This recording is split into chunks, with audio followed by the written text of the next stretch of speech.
Okay, I'd like to welcome you all to this first Zoom meeting between ourselves and ourselves being Galway Alliance Against War and Independence for Change. And our speaker tonight is Claire Daly. The reason that we thought it was important to hold a meeting or a Zoom meeting was basically that this court case has been going on and it has got practically, well, I have not seen any coverage of it in the Irish media. Certainly RTE has ignored it, even though what we're talking about here is not only freedom of speech, but that investigative journalists can be persecuted because they expose what states are doing against the people either in their own country or the people in the world, as in the case of the Iraq War and various other wars. So because of the paucity of information coming out, we decided to ask Claire to come and join us. And as she is a monitor at the court, or was allowed to go to it up until February, but she's got detailed information about it. Now, we have been on the streets of Galway up until March, basically, and then with COVID, we were removed. So the aim now is to let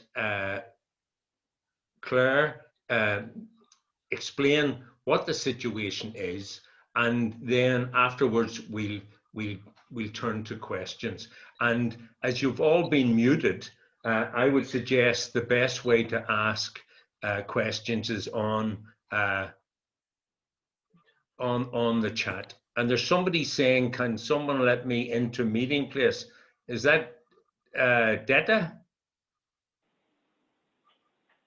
I'm Can just you hear that, admitting people in now, so if everyone can be, okay, everyone will get in eventually. Yeah. Okay, so shall we go then to Claire? Is Claire with us? I am indeed. Thank you very much, Niall. It's only yourself who would organise a meeting on the night of an Ireland match, but sure, look at. Yeah, well, you see, I'm from the wee country up the road. I kind of thought that might have something to do with it. Yeah. Anyway, look, we're here, and thank you so much for organising it. Anyway, I mean, look, we're all just getting used to these mad webinars and Zoom meetings. They're not ideal. We'd much prefer to be meeting you face to face and organising properly, but we are where we are, as they say, and I think it's very good that we have this initiative, because having monitored Julian's trial and watched the legalities and the legal argument, it's very clear, and I'll deal with some of the points in a minute, but it's very clear that this battle, if it's going to be won, will have to be fought and won politically, and therefore meetings like tonight are particularly important, because ordinary citizens are the ones who are going to have to be putting pressure on their governments. Now, Julian's case has really been, I suppose, in some ways going on for about 10 years, but really this is just the latest chapter. When he was dragged out of the embassy in April 2019, at that stage the United States immediately moved to unseal an indictment and moved to extradite him, which was something that Julian all along said would happen, and it did happen. Initially, they charged him with one charge. It was a sort of a hacking charge that was trying to diminish his role as a journalist and make it seem a little bit different than that. But very quickly then, 17 other charges were added under the Espionage Act, and they're all to do with publication. They're all to do with activities which normal journalists do. So there's an incredibly important issues at stake here in terms of freedom of the press. Now, there was a hearing in February, the first physical hearing, and myself and Mick Wallace and a number of other colleagues from the European Parliament attended those hearings physically. There was some coverage at the time about how bad it was. The court was held in Belmarsh, in the grounds of Belmarsh Prison. it was, in essence, Julian was at the back of the court behind a glass cage. He could hardly hear anything that was going on. There was very small numbers of people admitted into hearing. We couldn't really hear what was going on either, and he couldn't converse properly with his lawyers or anything like that. So it was incredibly unsatisfactory, not to mind having been, you know, searched, brought to the court, searched again, going back, and all the stress around that. But that was in February. It ran over a week or so. It was supposed to reconvene in May, but then COVID happened, so it was postponed, and the hearings were held in COVID times with COVID restrictions, finishing last week. The case actually went on for 4 weeks, but as you said, Niall, very little coverage from the mainstream media, and now we have a situation where the closing arguments will be made over the next 6 weeks, but that will be in written form. There won't be any actual hearings, and the judge will give her verdict in early January. So that's the timescale.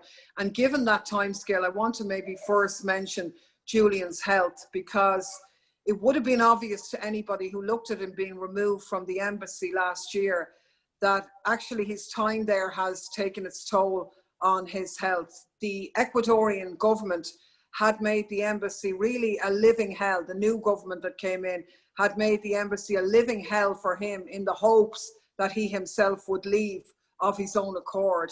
On top of that, we had the situation where the security company that was doing the security in the embassy had wired the entire building. They put microphones and cameras into everything, and it basically turned his living area into a giant surveillance complex. Every single thing he did, including his meetings with his doctors, with his lawyers, were recorded and sold to the Americans. And this is undisputed, like, you know. So he was living under this profound stress for several years, which clearly scarred him. He looked physically unwell, and psychologically, all of the medical evidence shows tragically that this experience has taken an extreme toll on his health. And one of the recurring themes in the case is the impact on his health. And I don't think it's an exaggeration to say that his life in some ways hangs in the balance with this issue. And in that context, I think it's important that the longer this goes on, the more damaging that is. I mean, when you think about it, this extradition hearing now is still at the first level. It's at the magistrate's court, and already it's gone on for nearly 2 years. So no matter what happens at the magistrate's court, which is the lowest court, there's going to be an appeal to the High Court and probably an appeal to the Supreme Court. So we're talking about years before we even probably get to the point where he could be extradited to the United States. And obviously, if they succeed in that, the possible penalties for his crimes, which we'll deal with, they're not crimes at all, of course, is a possible penalty of 175 years in a maximum security prison. So this is incredible. And obviously at the moment, he's in Belmarsh, which is a high security prison, in a COVID pandemic period. The impact on his health is devastating. And the fact even that he hasn't been out on bail, I think is really disgraceful, because this could go on for years. So I wanted to start by making that point. It's a bit of an unusual one in some ways, but it's to anchor it around the person, because we're going to be dealing with a lot of the political points, but this person has paid a huge price. And for what crime have they paid that price? And I think for us in the anti-war movement, this case is pivotal in terms of freedom of the press, and actually in terms of anti-war politics, because I want to put it in the context of what WikiLeaks did. But I suppose the first thing to say is that actually Julian Assange's case is now part of how the world has changed since the war on terror. Now, you know, some of the people tuning in and the people who are going to listen to this in the coming days and weeks will be people, Irish people, or probably maybe some people outside of Ireland, who took to the streets after 9/11, after Bush and Blair's war on terror, particularly the wars against Iraq and Afghanistan and so on, people who mobilised against the use of Shannon Airport and all of that. And we remember all the points we made at that time about the long-term consequences of what this so-called war on terror was going to be, and actually the consequences of the emergency legislation that was passed. And it's interesting to say that now in the context of COVID, when the Irish government is talking about bringing in loads of emergency legislation, be very careful. Emergency legislation ends up being used against citizens at the end of the day. So Julian's case is now part of a changed world where sort of illegal mass surveillance is the order of the day, where the persecution of Muslim minorities happens everywhere, the destruction of Muslim majority countries, the wars in Yemen, Pakistan, Somalia, Libya, Syria, and the astronomical death toll with those, and the consequential refugee movement and militarized nature of Europe. So Julian's story is part of that. I suppose if you step back, for almost a decade, journalism was really weak in terms of dealing with the war on terror. There was, of course, some really good independent media journalists who did try and study things and bring out the truth, but the mainstream media was almost entirely co-opted by the state. And, you know, the ministries of war had developed a practice of what they call embedded journalism, where they would put journalists into the units with American and British soldiers. And most of the mainstream media coverage then was really just government press releases, which meant that the public never really got to see the reality of what was happening in those so-called wars on terrors. And the governments then were able to create the impression by around 2010 that the wars had been successful and that the public really didn't care or had lost interest in those issues. So WikiLeaks changed all that. I mean, we would say that it was a revolutionary act of journalism that changed the whole narrative of the war on terror. And the really important thing for people to realize tonight is that WikiLeaks, as you know, released thousands of documents relating to the wars on Iraq and Afghanistan. And I'll deal with some of the details on these because after so many years, it's important to remind ourselves.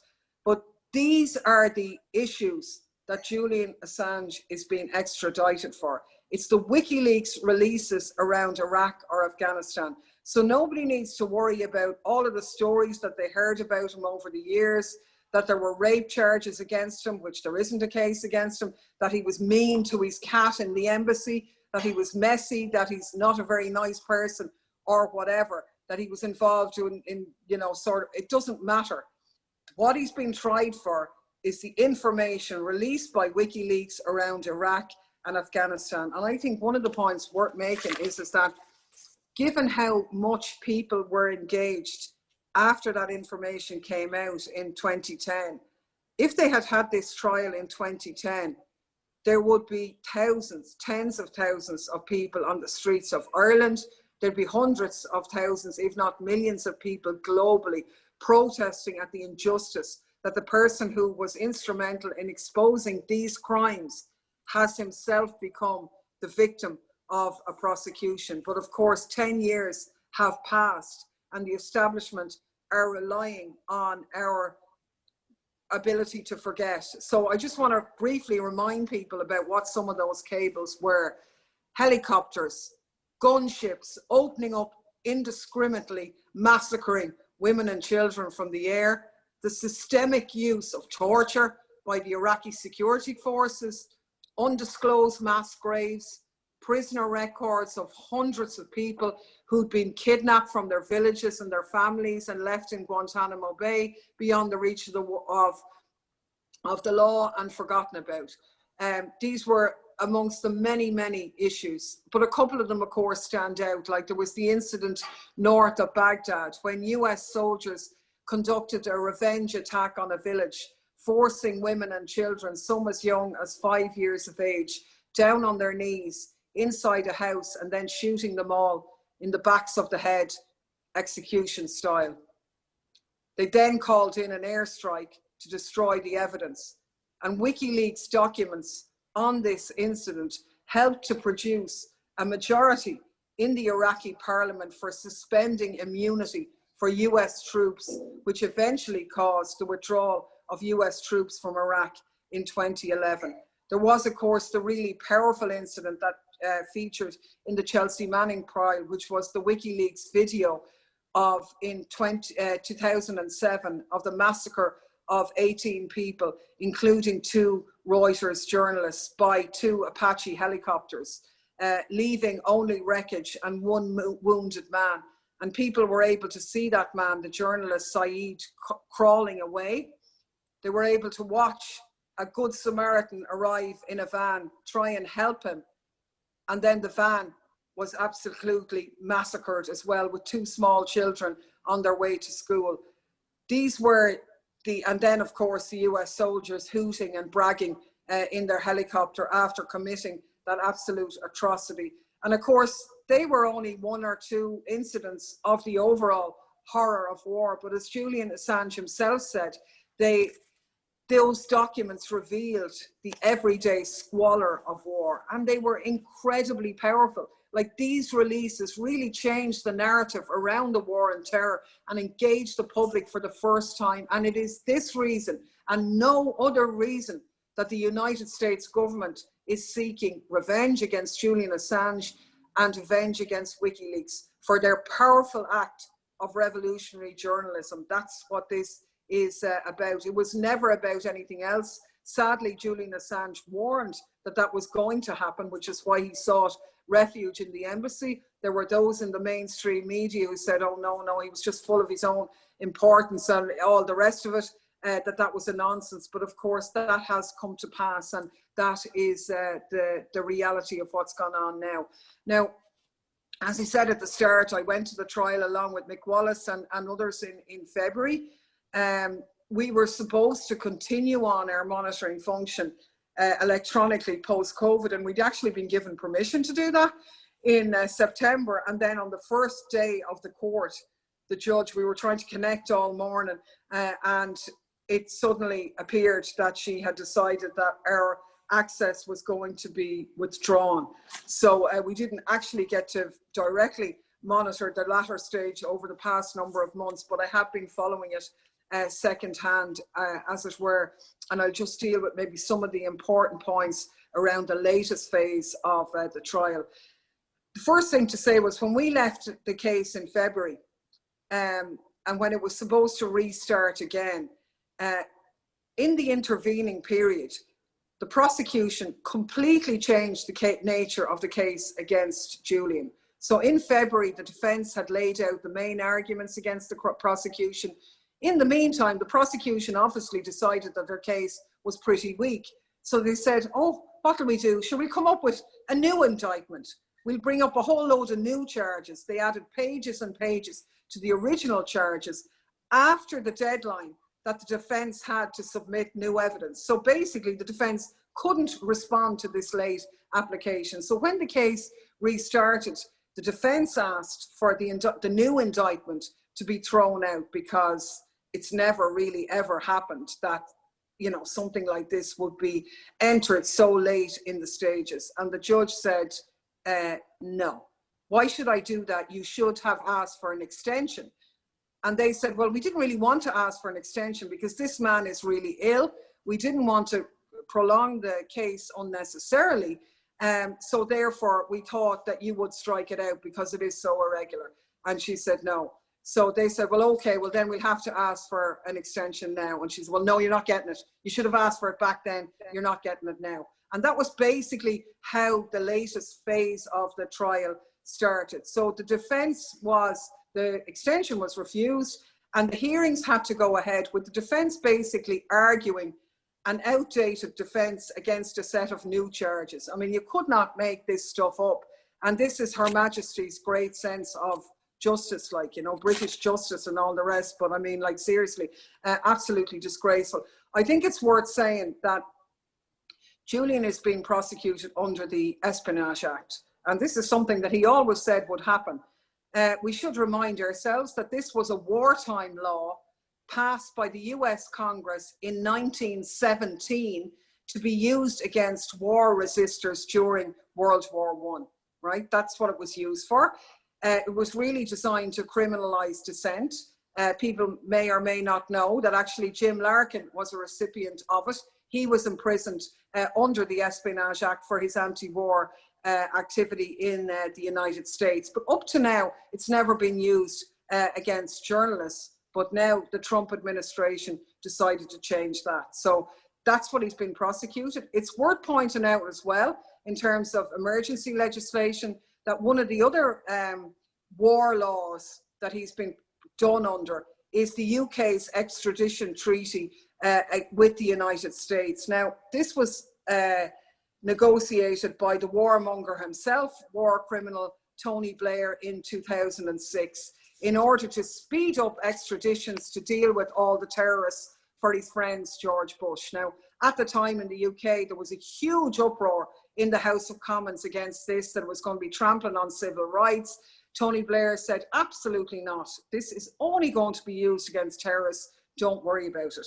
But of course, that law, which is really one-sided, which basically says that if the United States look for anybody to be extradited to America, well, basically, they have to be extradited. Pretty much that's what they gave the Americans. And it doesn't go the other way. Like an American being extradited to Britain has to go through all sorts of hurdles in that. But that's what Tony Blair gave him. And the consequence of that extradition treaty is that the court isn't really allowed to recognize the reality of this political prosecution, because the courts don't really have to factor those things in. So the defense has called a series of witnesses. I'm going to deal with briefly with some of their testimony because it's powerful in terms of a public campaign.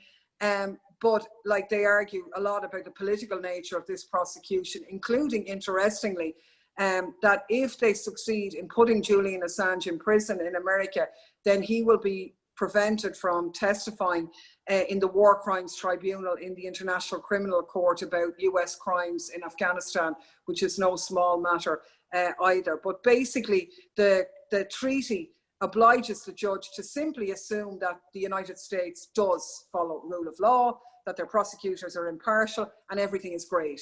And when people raise about the prison conditions in America, which are absolutely atrocious, and that he could end up in there, again, the treaty means doesn't matter. We assume that everything is great there. So I suppose it's difficult to be optimistic that he's going to get a legal victory in this case. And therefore, that's why it's very, very important that we have to organize ourselves in order to change the political climate and to save him and to deal with the issues at the heart of this case.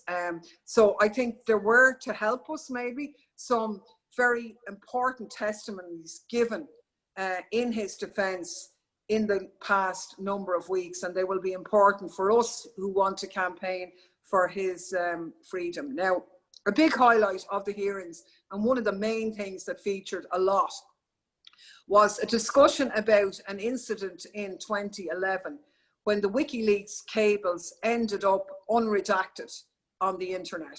And this is a big cornerstone of the US prosecution case. So they say that Julian Assange recklessly caused the cables to be published and therefore endangered the lives of informants. So that's a big plank that's been dealt with a lot. The defense has absolutely and utterly nailed that one. What happened there was completely and utterly the opposite, and demonstrably so, of what they were saying. In actual fact, between 2010 and 2011, WikiLeaks went to phenomenal lengths to ensure that nobody was harmed. But they collaborated with journalists from The Guardian. And a couple of those journalists, namely David Lee and Luke Harding, published a big tell-all book in 2011 in order to get the big movie studios interested. And they published a confidential password that WikiLeaks had given them as a chapter heading. And it was this that resulted in WikiLeaks' work being reversed and all of the cables being published unredacted on the internet. So even though the prosecution wants to argue on the one hand that Julian isn't a journalist, the main allegation against him actually is the fault of mainstream journalists. And it seems that his biggest mistake was just trusting them to do their jobs properly. But I mean, that said, even at that, the release of that information, which, as I say, WikiLeaks really tried to protect and spent a huge time, is not actually a criminal offence either. It's probably a matter of editorial judgment with nothing else. But that's a huge plank of the prosecution's case, and people should register the lengths that WikiLeaks went to protect that information. It's just total nonsense and a lie by the United States. I think the defense also heard from a lot of witnesses about the huge impact of the WikiLeaks publications, and I think these are really important. The first one was from Khaled El-Masri. Now, some people will have heard of him. He was a German citizen, a shopkeeper, who was one of the victims of the CIA's extraordinary rendition program.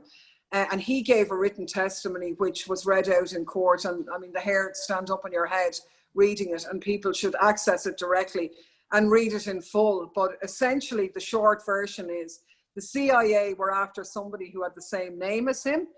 He was on his holidays in Macedonia in 2003, and he was kidnapped by the CIA, just picked up on the street, changed the floor of a plane, taken to Bagram Air Force Base in Afghanistan, tortured for months, and then dumped on the mountains of Albania when they discovered they got the wrong man.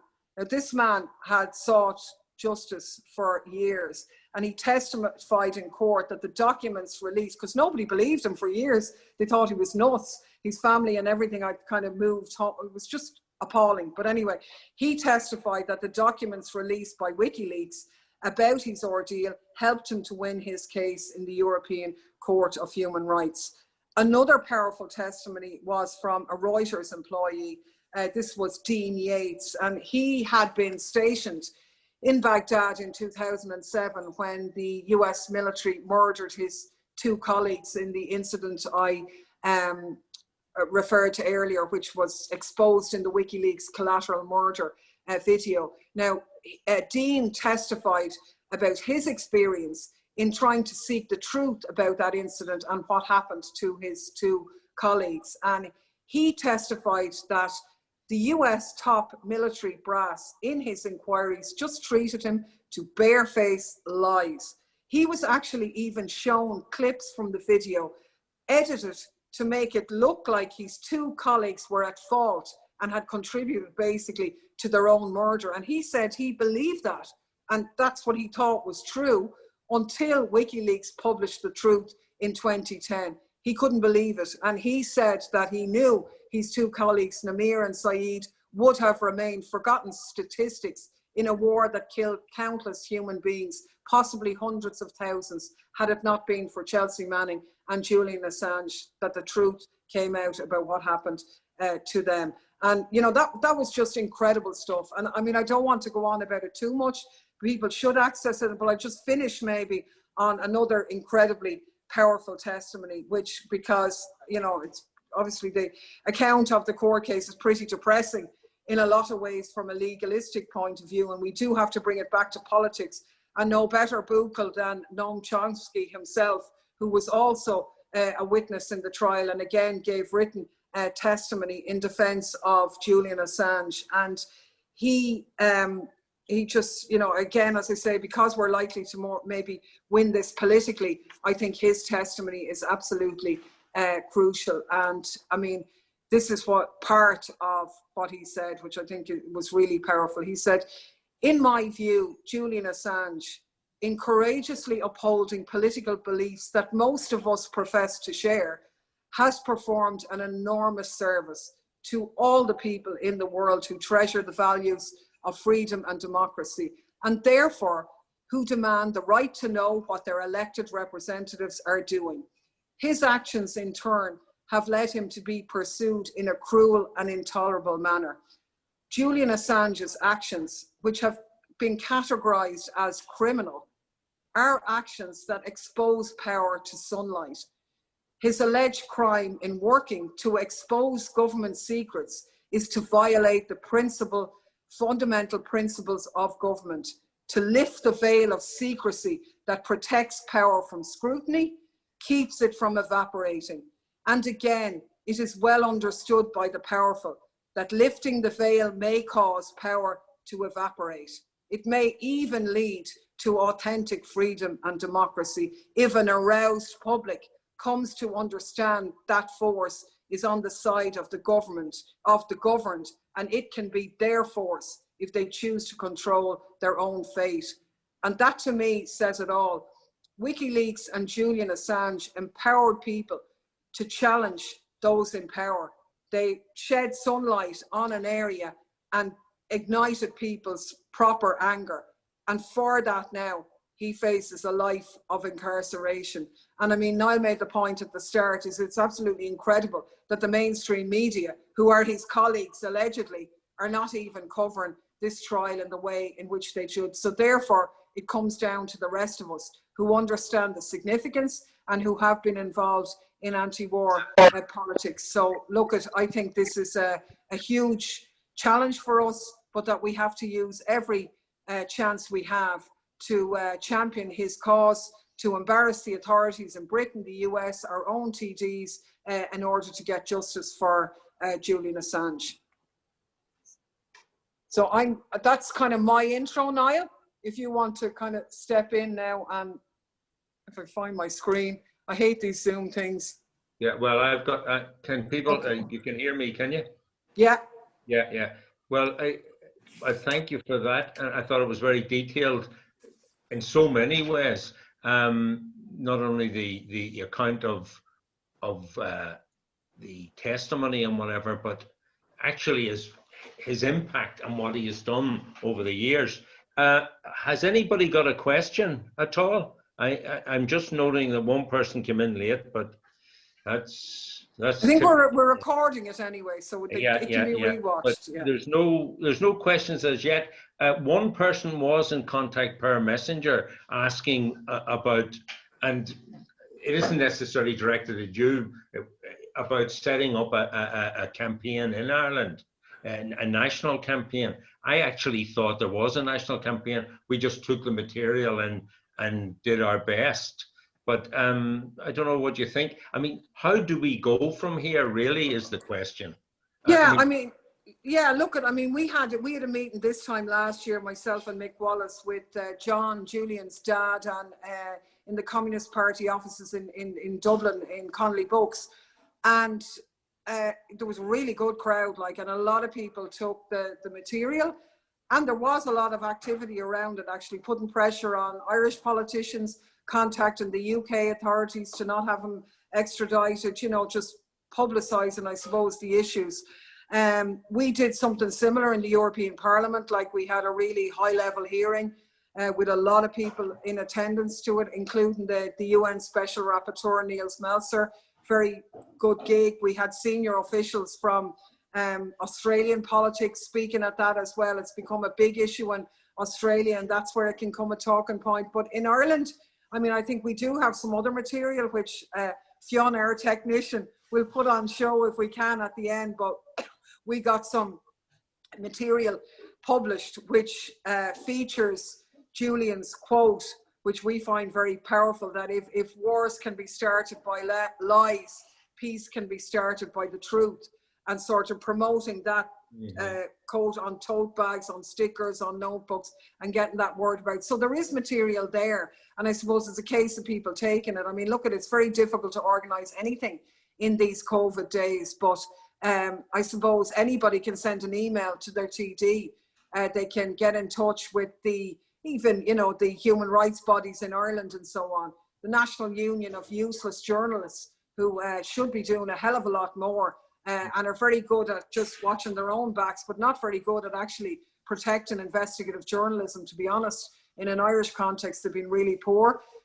They should be doing a lot more. But I think for Ireland, I suppose, to put pressure on the Irish politicians, and we're doing it in the European level. We've quite a good cross-section of MEPs from different political groupings and so on across the Parliament who are engaged on the issues. And I mean, the Italian Parliament actually has taken this issue seriously. The Germans are kind of big into it as well. So it's kind of peculiar. It's a mixed bag of people who realise the seriousness of this. But there is material. People should take it, have meetings, contact your TDs, that sort of stuff, Yeah, it's interesting because there was a very good report on the national news in Germany, and there was nothing here. So, I'm just, has Irish government said anything on the issue? Have you heard any?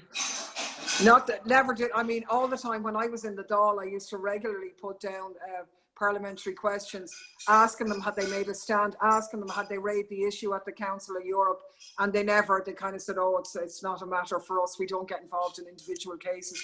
Now, there's no harm in bringing that up. We used to bring it up in the Dáil sporadically as well, particularly as the case is on now. I think that should be ratcheted up, but no, they basically said nothing.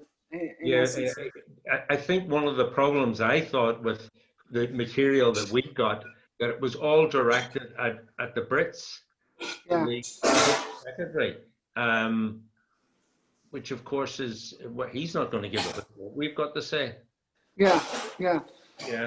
I mean, that's why I think Detta is in there saying, what about, the unions? I think the unions are important, and as I say, the NUJ have been really pathetic on it. I mean, it's very sad to say, but when we attended in February, and there was a very small courtroom, and there was only a limited number of seats inside, and they were bullied into putting a kind of an observation room at the side where we were watching the screens, and we couldn't hear it that well. We could hear as well as Julian, which was not well at all where we were, but we were beside the court, so we were kind of there, an overfill room. But in COVID then, they had to have these, but obviously they were going to be much more spaced out with much less people in them.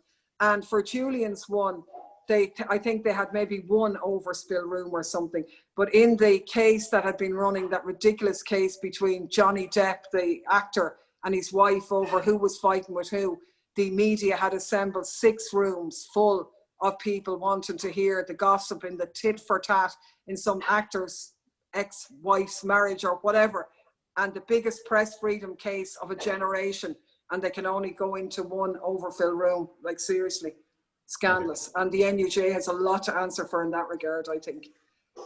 Well, maybe out of this event here, people will be able to communicate with us, people who have seen this recorded or are watching now, and we can try and get something going on a national basis. The question is getting material, for example, to campaign, for example, on the NUJ or even the politicians.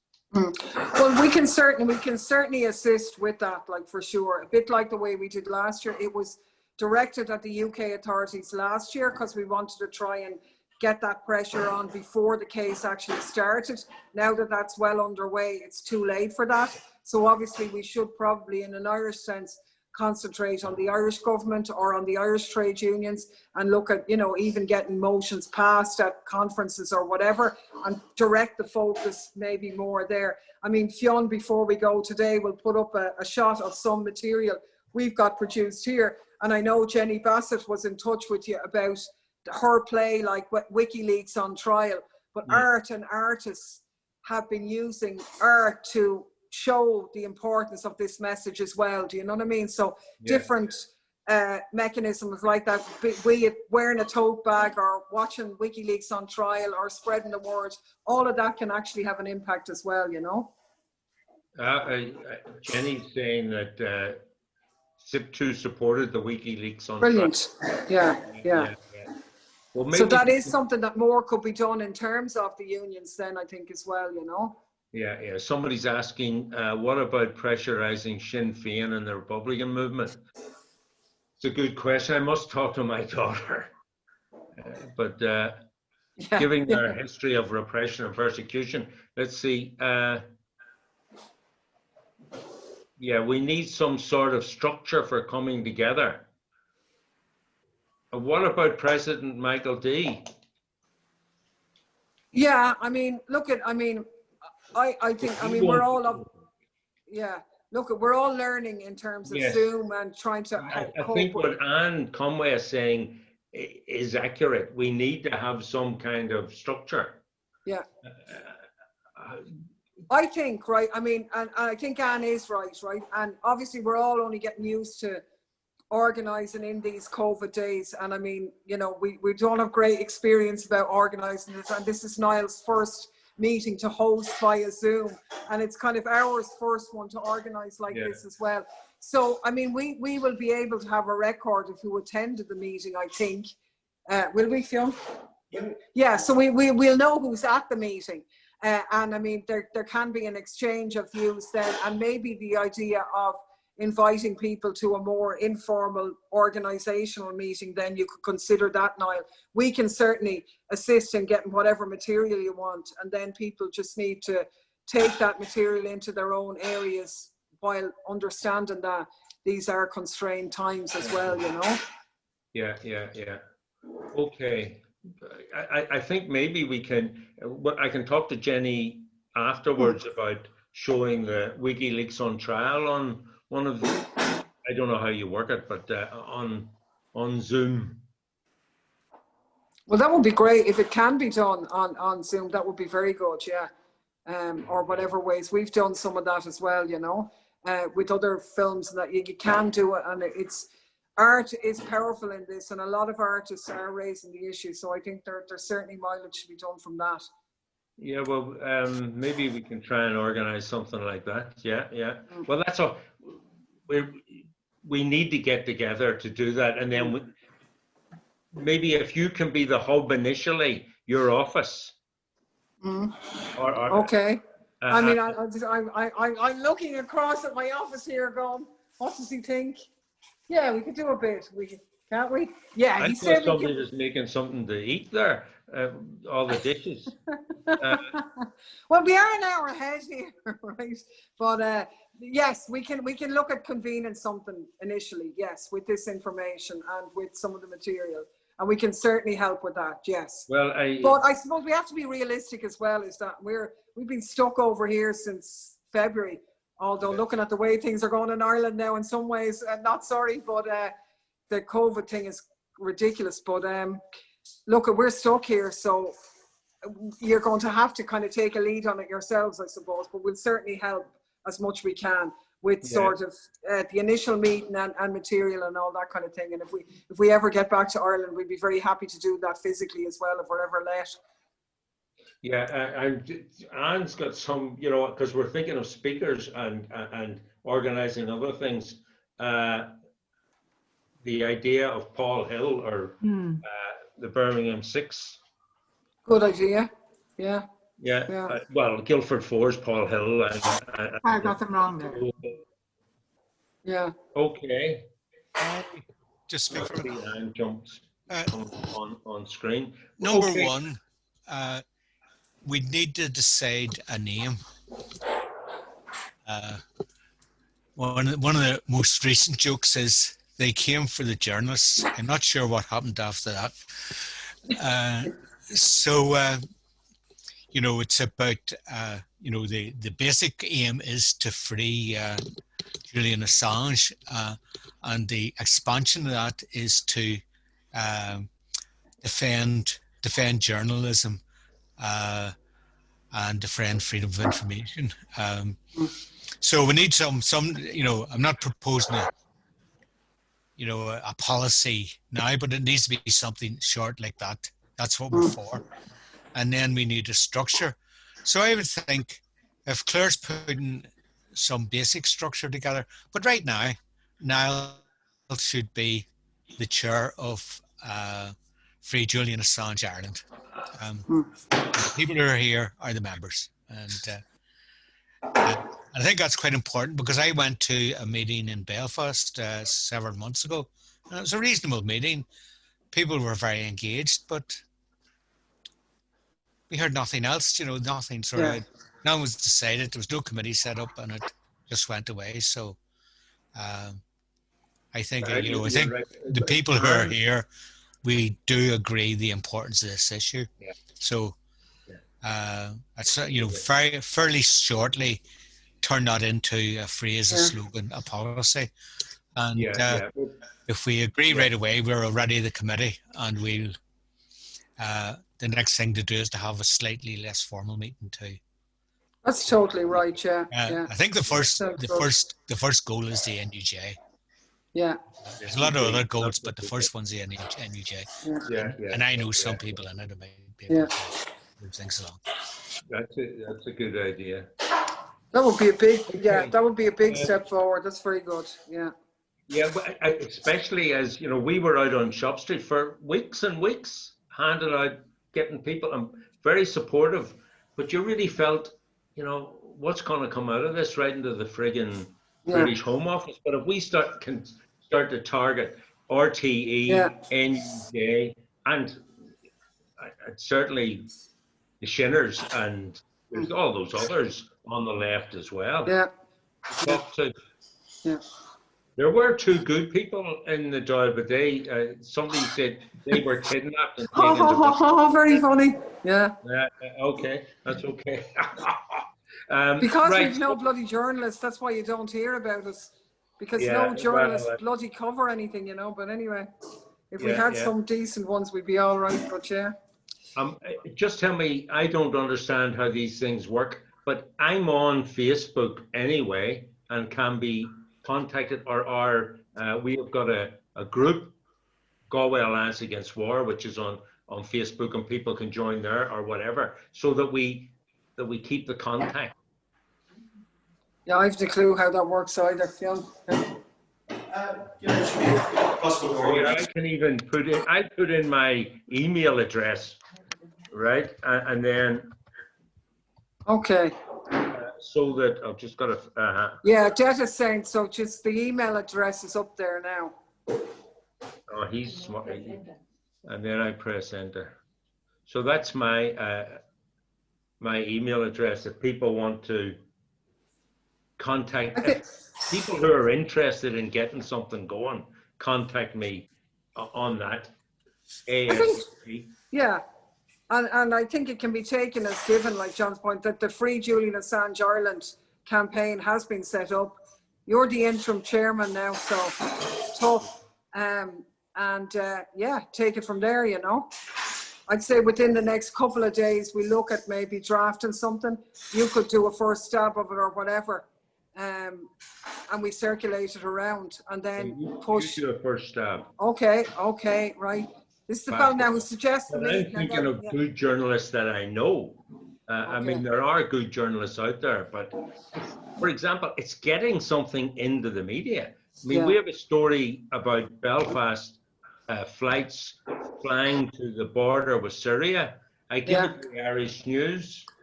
They only want to talk about Bono. I know. Yeah. But, you know,